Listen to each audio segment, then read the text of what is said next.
friends, it's Laura from Laura's Best Life, and I wanted to talk to you today about 5 books that you can read in 2019 that will change your life. If you're new around here, please subscribe, and if you like the content, please like this video. Leave me a comment and let me know if you've read any of these books or if you want to read any of them, which one sounds like it would be your favorite. I would love to hear from you. So I have a stack here, so I'll go through them. The very first one is Girl Wash Your Face by Rachel Hollis. This one is first for a reason. It is so freaking good. Each chapter of the book is dedicated to a lie that Rachel herself used to believe and that a lot of us believe. They range from things like, I'll start tomorrow when it comes to health and fitness, to I'm a bad mom. She even has a chapter called I'm bad at sex. She goes there. You can read it yourself if you want. It's a cult favorite right now. She is huge. This book was the second biggest book sold in 2018, just behind Michelle Obama. How crazy is that? It was so good, and what I love about it is that she's totally no nonsense, but she's also so authentic. It comes from a storytelling perspective, which helps you really feel connected to Rachel herself. And with that, it is, you feel like she's a friend almost immediately when you read it, which is really great. Next one I have is called Wellth. It's by Jason Wachob.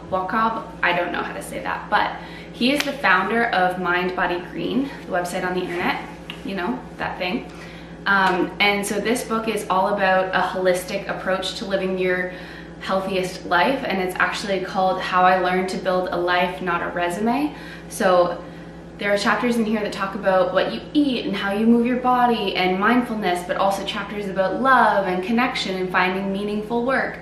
And so I really enjoy this as a holistic approach, and one of the things that I love is that it's partially his memoir and partially prescriptive advice, but he never goes into all or nothing, especially when it comes to food. It's always, here are some general guidelines that tend to work well for people, but it's not, you can never eat meat ever again, which I think is kind of alienating to some people. So I really enjoy his perspectives in this book, and I really liked it.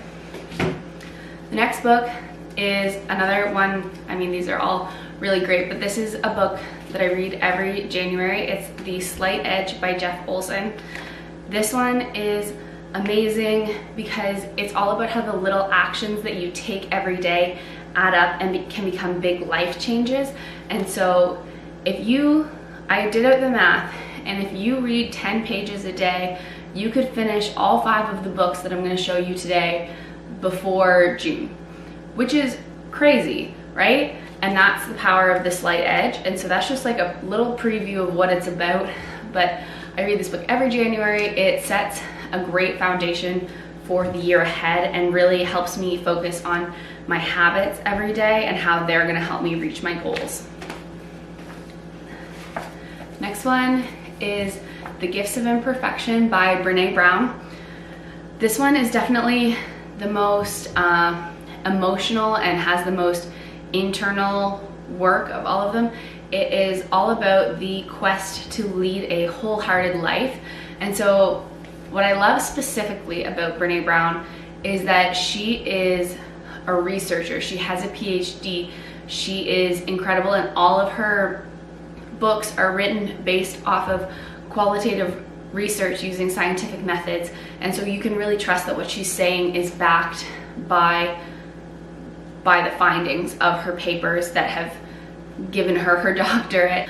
She really has the findings of people who lead a happier life and who have better resilience, and she studied them for years and years, and that's what she put into this book. It's guideposts that you can follow, and they will help you to live better and feel more authentic and live with less fear, which is great. And then the last one is Rich Bitch by Nicole Lapin. I had to throw a personal finance book in here because so many people have financial or business goals when they start at the new year.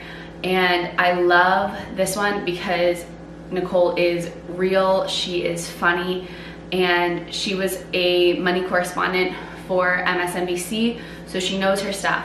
The only thing I will say is that this is written with an American perspective, so while she has a lot of general guidelines that will make sense even if you're Canadian, she might talk about things like 401ks for retirement accounts, and you need to do a little bit of research or have a little bit of know-how to figure out how to translate that into Canadian speak.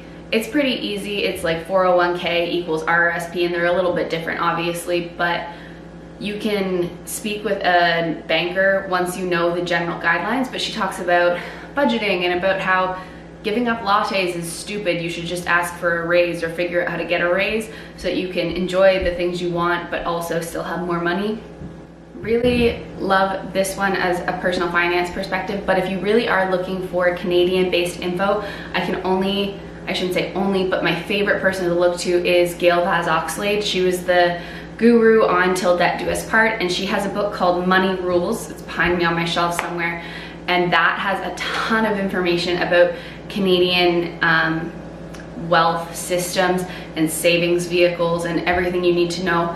And that would be a great partner to this. If you read this and you're like, I want to get more into personal finance, I would absolutely recommend Money Rules as your next read.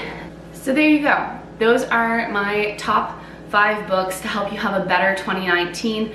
I hope that you enjoyed this video. If you did, please like and subscribe to my channel. Leave a comment down below with which book you are most likely to read or which one you want to start with. And I hope you have a happy new year.